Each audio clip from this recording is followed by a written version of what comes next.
Whether it was in the north, southeast, or in the southern part of the country, gunmen seemed to hold Nigeria by the jugular with relentless attacks in the outgoing week.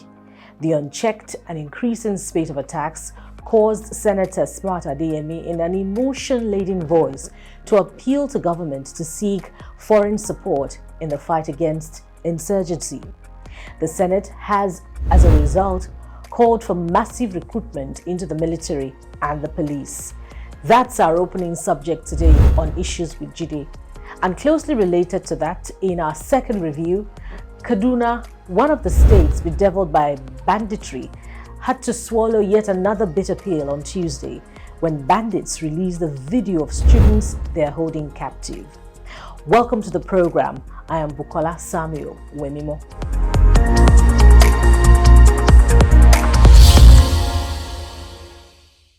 Thank you for joining us yet again. Welcome to the program Issues with Jide. I am Bukola Samuel Wemimo. Biko is glad to have you on the program again today. Thank you for being my companion again today. Yes, and I must tell you, Biko is just as passionate as parents who are grieving and waiting for their loved ones to return home. I'm speaking specifically about those whose loved ones may have been kidnapped in different parts of the country. Now, that takes us to, what turned out to be a very tense week, particularly at the National Assembly. We all saw how Senator Smart Adeyemi, in that emotion-laden voice, asked government to seek foreign help. But the Senate, in its own official position, is saying that there should be massive recruitment into the military and the police. Which would you go with, Biko? I'll go with all of the suggestions. I'm not going to leave anyone behind. The truth is, we need foreign support, not necessarily in terms of putting foreign troops on our soil, but in terms of providing us with game-changing weapons. The Americans have weapons that can help us to win this war. I've said before that if you had an Apache helicopter, you could be airborne here in Lagos and engage the enemy in Ibadan. It has that shooting range. So that way, even the lives of your helicopter pilot is not in danger because he doesn't have to move close to the scene of the fighting. He can engage the enemy from more than 100 kilometers away and he will still score an accurate hit. So there are weapons that we need that can help us win this war decisively. Game-changing weapons.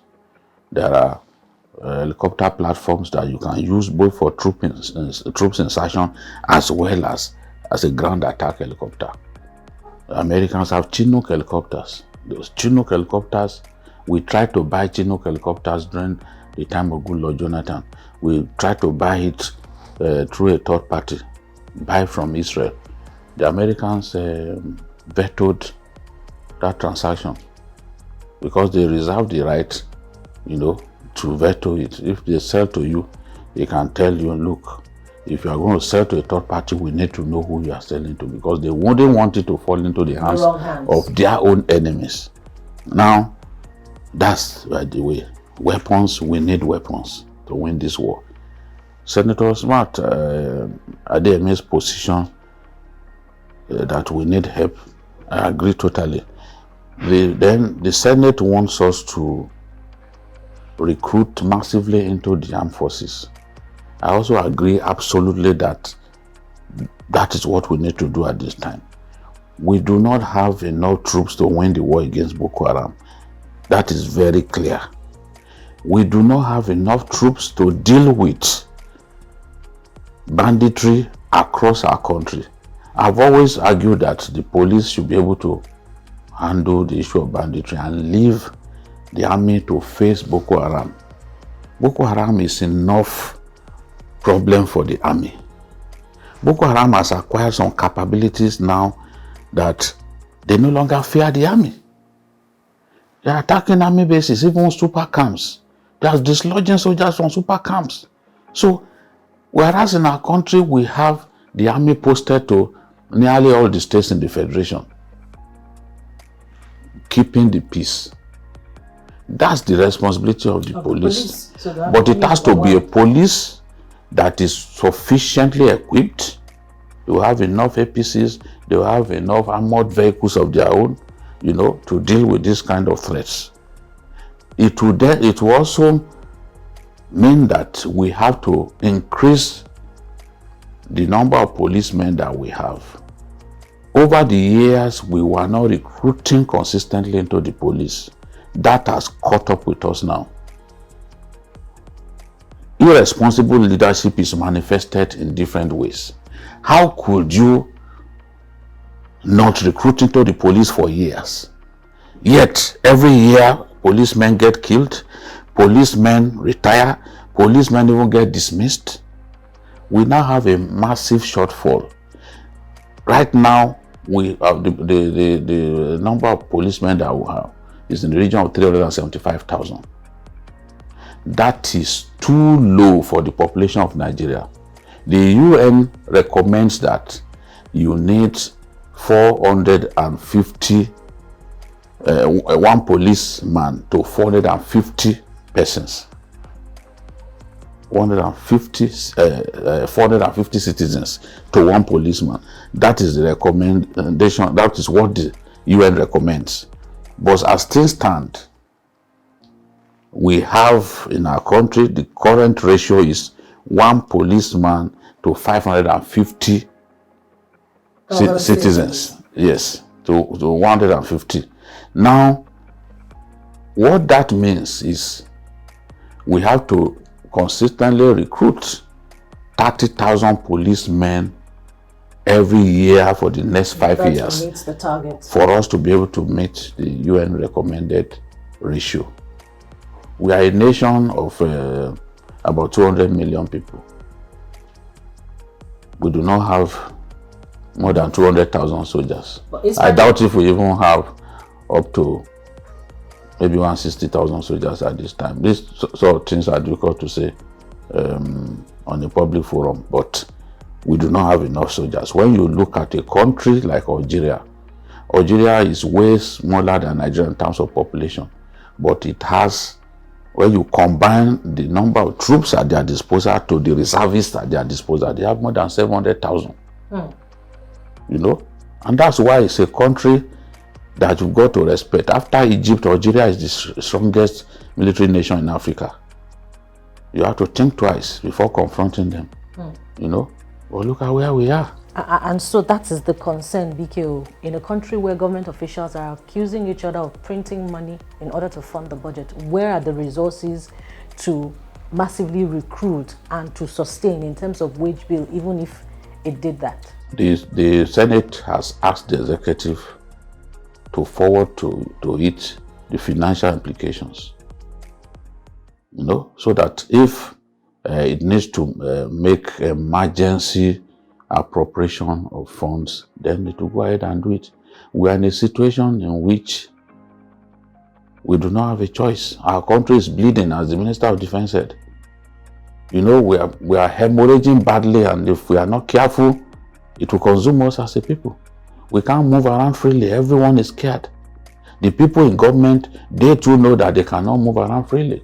They dare not travel, like on the Abuja Kaduna highway, for example. They hop into the train. Thank God for Goodluck Jonathan, who came up with the idea of the Abuja Kaduna train. Where would we be today? A lot of them can't travel by road. You see big people, they go and keep their convoys of 7-8 cars at the train terminal. They enter the train. They dare not go by road because they will be targets to the bandits. So sure. Is that bad for everyone? So if the president needs more funds to be able to carry out this massive recruitment, I'm sure the Senate will be prepared to do whatever it takes to assist him to get the funds available. Yeah, I wish we could expand the topic on Senate's position and Senator Smart Adeyemi's outcry further. But let's quickly now go to Kaduna State, which is also bedeviled by banditry. You know, Governor Nasir El-Rufai has been vilified for his position that he will not pay ransom because he thinks it's irrational and emotional. Talk us through the morality of his position and the consequences of his position. I agree absolutely with the governor that we can't continue to pay ransom to bandits. When I was told of a government official who paid as much as 100 million to bandits. I don't know where they got the money, but it must have been public funds. Now, you can imagine what 100 million naira can do. They'll be able to buy more weapons. They'll become stronger. They will become impossible for even the police or the army to confront. That is where they are headed. When you give them money, 90% of that money goes into buying weapons. And of course, our borders are porous. Those weapons in the black market will come into our country through Niger Republic. These guys become stronger. That was what the governor had in mind. Remember, even the Niger State governor too said he was not going to pay ransom because he will use the money to buy weapons. That fear is there. But my point, where I disagree with Governor El-Rufai is, has he been able to provide security in Kaduna such that banditry, kidnapping of people will be a thing of the past? The answer is no. Across Kaduna, the many local governments, people are being kidnapped. Sometimes they break into people's homes and take them away. I talked about one woman by the name Maria in Zaria Low Cost earlier this week. They broke into her home at 1 a.m., took her away along with her 2 kids. Now, if you can't provide security for people, if you can't guarantee that bandits will not be able to storm a community and take away so many people, how come you are saying that the people should not pay ransom? In fact, he was even threatening that he will prosecute whoever pays ransom. If I were a parent, I would dare him to prosecute me, but I will get my child out of captivity first. Because look, children are a massive treasure. There are many people who will give whatever it takes to have a child. So how would a parent feel comfortable that her child is still in captivity and he cannot do anything to get the child out? He will do whatever it takes. Even if he needs to steal, he will steal just to get the money to pay ransom. Our security has collapsed as a country. Look at Kaduna, Kajuru, Brenengwari, all of these local government, Chikun local government, Giwa, all of these local governments are bursting at the seams with kidnappers. You are unable to stop this kidnapping from happening. You must work with the federal government to put an end to this nonsense. If you are unable to do it, you have failed the people.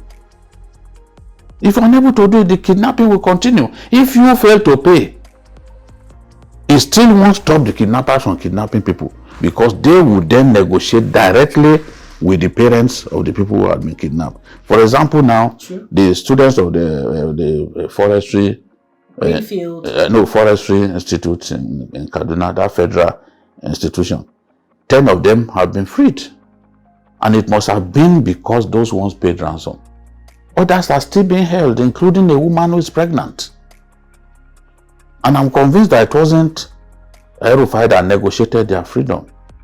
The parents negotiated directly with them and got those people out. So parents will do whatever it takes to secure the freedom of their children kidnapped by bandits. There's no governor who can so intimidate a parent to not want to get his child out of captivity. He once told the former president that he must do whatever it takes to get the Chibok girls out of captivity. So if he said that back then, what has changed? Of course, he's in government now. He has seen that being a critic and being in government, Yeah, very different. they are two different things. The difference is like night and day. The things that you do not see as a critic looking in, once you become the chief executive of a state, you see those things in bold relief. So he can see now that if we continue to pay ransom, these guys will become stronger. But when he was out of government and Goodluck Jonathan was easier said. He was the president, he said it was because Goodluck Jonathan's children were not among those who were captured. And he said he must do whatever it takes, he must negotiate. But he now has an aversion for negotiation. So this is the thing. I support him that, look, we can't continue this way. But as the governor of the state, he must do whatever it takes to keep Kaduna secure. We want a secure Kaduna. I was born there. I enjoyed going there. But these days, I don't want to go. I don't want to go. It's a very desperate situation. Let's just take an extra minute, the benefit of an extra minute. President Buhari seems to have bowed to pressure by requesting that the U.S. Secretary of State, Anthony Blinken, relocate AFRICOM to Africa. How will that weigh in on Nigeria or Africa, the sub-Saharan Africa's fight against insurgency? I don't think the solution is... to Africa? Yes, I don't think the solution is putting American troops on African soil. You could actually do that and regret it. We've seen how even American troops in Somalia ended up, you know. So, for me, American support can come in other ways. Let them provide us with weapons that we need. Make it a lot easier for us. And if we want to buy weapons from third-party elements, they shouldn't get in the way. They've been getting in the way of us acquiring weapons through a third party. They should stop that. All right, we don't need foreign boots on African soil, but we need right-thinking leaders to combine the help they get from the international community with their own political will in order to rein in on the challenge of insurgency, banditry, and all forms of insecurity. That does it on today's edition of Issues with Jide. Thank you very much for being there. Join us again same time next week. That will be Saturday, 6 p.m. when we bring you another edition. Don't forget that you can subscribe to this program by hitting the subscribe button. We're on YouTube at TVC News Nigeria. We're also on Facebook at TVC News NG, Instagram at TVC News NG, Twitter, it's the same handle at TVC News NG.